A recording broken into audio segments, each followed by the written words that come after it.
CM Jagannath sir సిద్ధం సభతోని యుద్ధం అంటా ఉన్నాడు. ప్రజాగలంతో ప్రజలే బలం అంటా ఉన్నాడు చంద్రబాబు సారు. ఇక వారాహి యాత్రతోని పవన్ కళ్యాణ్ సారు ఇక ఆయన స్టైల్ ఆయన జర ముంగలికే ఓవట్టే. ఇక నాకేం తక్కువ అనుకున్నదో ఏమో మొత్తం మీద షర్మిలమ్మ అయితే ఇవాళ ప్రచారం షురూ చేసిందులో మళ్ళా చూద్దాం పండి.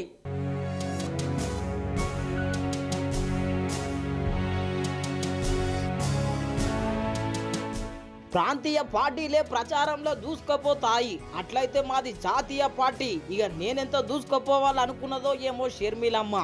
నిన్న తల్లి విజయమ్మ దీవెనలు తీసుకొని ఎలా బస్సు యాత్ర షురూ చేసిందులో.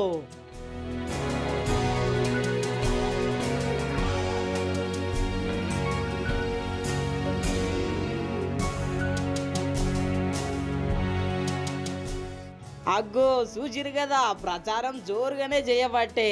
ఈ చంత్రం ఏంటంటే అక్క చెల్లెలు ఇద్దరు పాల్గొన్నారు ప్రచారంలో. మరి అక్క ప్రచారంలో పాల్గొన్న చెల్లెలు సునీతమ్మ ఏమంటున్నదో ఎన్నుండ్రి ముందుగాల. ఆయనను క్రూరంగా అతి దారుణంగా హత్య చేశారు. ఇప్పుడు ఆ హత్య చేయించిన వాళ్ళే మళ్ళీ ఎంపీగా నిల్చొనున్నారు. ఇది చూసి ఒకవేళ వైఎస్ రాజశేఖర రెడ్డి గారు ఉంటే ఇది సహించేవాడా? మీ ఓటు హక్కును వినియోగించుకొని షర్మిలమ్మకు ఓటు వేసి మీ యొక్క ఉద్దేశం అందరికీ అర్థమయ్యేలా చెప్పాలి. అగ్గో ఇన్నర్ గదుల్లో మా అయ్యను చంపినోళ్ళకే టికెట్ ఇచ్చిండ్రు, మా అక్కకు ఓటేస్తే మా అయ్యకు ఓటేసినట్టే అనబట్టే. అటెనక అక్క షర్మిలక్క ఏం మాట్లాడిందో ఇనుండ్రి.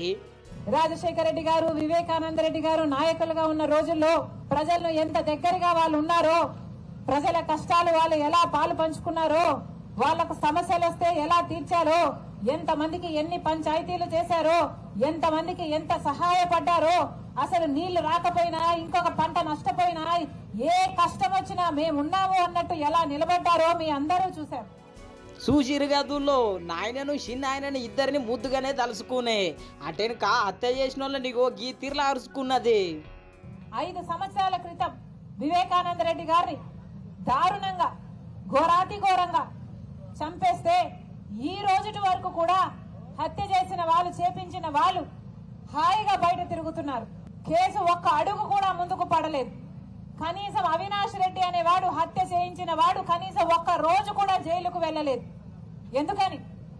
ఎందుకంటే జగన్మోహన్ రెడ్డి గారు అధికారాన్ని వాడుకొని ఈ హంతకులను కాపాడుతున్నాడు కాబట్టి. ఇన్నరు కదా, హత్య చేసిన వాళ్ళు హాయిగా తిరగబట్టిరంట. అటెనక జగనన్న ప్రత్యేక హోదా తెస్తా అని చెప్పి ఇప్పుడు ప్రత్యేకంగా ఏం సాయం చేసింది లేదు అనుకొచ్చిందులు. జగనన్న గారు ముఖ్యమంత్రి కాకముందు ప్రత్యేక హోదా తీసుకొస్తానని మాటిచ్చారు. మూకుమ్మడిగా అవసరమైతే రాజీనామాలు చేపిస్తాను ఎంపీలతో అని చెప్పారు. ఈ రోజు జగనన్న వైసీపీ పార్టీకి 22 మంది ఎంపీలున్నారు, 9 మంది రాజ్యసభ ఎంపీలున్నారు, అంటే 31 మంది ఎంపీలున్నారు. మరి ఎందుకు రాజీనామాలు చేయలేదు? ఈ 31 మంది ఒక్క రోజైనా పార్లమెంట్ మాట్లాడారా ప్రత్యేక హోదా రావాలి అని? మన రాష్ట్రానికి ప్రత్యేక హోదా వచ్చునుంటే ఈ పాటికి ఎన్ని పరిశ్రమలు వచ్చిండు, మన బిడ్డలకు ఉద్యోగాలు వచ్చిండు. ఈ రోజు కనీసం ఆఖరికి మంచినీళ్లు కూడా నోచుకోలేదు అంటే ఇది కర్మ కాకపోతే ఇంకా ఏమనాలి?